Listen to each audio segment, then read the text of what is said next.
Right, folks, good morning. I'm with a dear friend of mine. Alastair Hewitt is his name. He's been the marketing director for Castle for many, many years. And since retiring, he's taken over to manage the Mark Boucher uh, Wildlife Rhino Foundation, where they look after and find a way to help protect the rhinos. And I thought I'd just find out a little bit more about it. It's a hell of a great project for Mark and, of course, for the rhinos. And Ellie, I mean, you've been going now quite a while. Give us a little bit of background to that. So the Boucher Legacy has been going since 2011.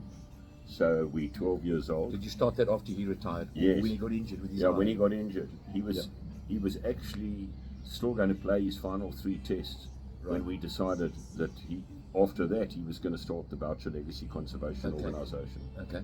And in 12 years we've done some amazing work on rhino and more recently on wild dogs and pangolins. Okay. So our sole purpose is to track and protect endangered mammals.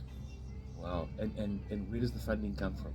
The funding comes from a variety of avenues. We've got some very good donors that look after us. We do fundraisers. We do an Art for Conservation auction every year with a guy, Graham Edmonds, in the Midlands. We do a golf day. And we find clever ways of And breweries were involved. Weren't breweries initially involved? They said breweries were initially involved, weren't they? Yeah, they were the founding partner. It was called the Castle Lager Boucher Legacy. That's correct, yeah. And after about 5 or 6 years of supporting that, the brewery guys, they still support us in many ways. Yeah. But now we sort of more of an independent organisation. It does allow us other avenues. So, Mark and I can go and talk at school. Well, so I was going to ask you, is that, Boucher involved? Does he actually physically get involved? Boucher is passionate about the bush. So he loves collaring wild dogs or tracking pangolin or dehorning I used to tell him he's rhino. always in the bush, On the golf course, a lot, yeah. Yeah. Him and I still hold the world record for the 9th wicket, still to this day. So he's been an amazing guy, that he's recovered through that eye. He is a special human. Yeah. And, he's got that fighting spirit, which I think you've also got. That I think you see on the golf course sometimes when I take him out. Oh, yeah. No, well, normally you and I play together, so I prefer that. But Boucher, I mean, he's done some great work in that field. Are you getting some traction in this whole thing? Or can you see results from what you're doing? The rhino dehorning is unfortunately a bit invasive, but it's the best short-term measure for now. And wherever we dehorn rhino, the rhino population starts growing because no one's going to poach a dehorned rhino. No. On the wild dog front, we've seen an increase of more than 50 animals in the Kruger Park.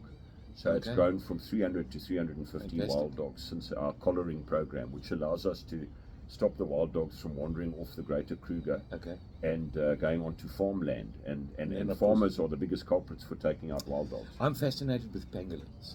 Yeah, pangolins are beautiful creatures. Yeah. What we do is a lot of pangolins are being found coming through Joburg and going to China. And the pangolins are alive because they want the pangolins alive. Because they make a soup out of the pangolin and they take the scales and they're made of keratin, and that's the same as rhino horn, and they believe they're medicinal and aphrodisiac things. Explain to me where they get them, because I go to parks and I go all over the place. I've never seen a pangolin in the wild. They put the word out to local communities who obviously know where each pangolin lives. Mostly what we're finding is pangolins from Zimbabwe. And what we've done is we work with the African Pangolin Working Group and a couple of other organizations, and we put telemetry on the pangolins once they've been rehabilitated and follow them back into the bush. Wow. We brought 30 back into KZN. Wow. And the pangolins haven't been here for 30 years. Ellie, do you run this thing? I'm the grafter. Yeah. Bouch is the face. Yep. And he's the conservationist, and he works really hard in that. And then I've got a few other board members who work in creative media. We got Paul Harris from Rand Merchant Bank who helps and guides us, and we've got a guy Stanty who actually looks after the citation jets out of Dubai. So they're influential people that can do amazing things. Wow, man. Well, here you got the background to what Boucher's doing, what Ellie's doing. you hear how important it is. So I thought I'd share that with you guys. Great work, Ali. Thanks, Thanks for giving me Lekker info. to have you here, Pat. Thank you, Ali.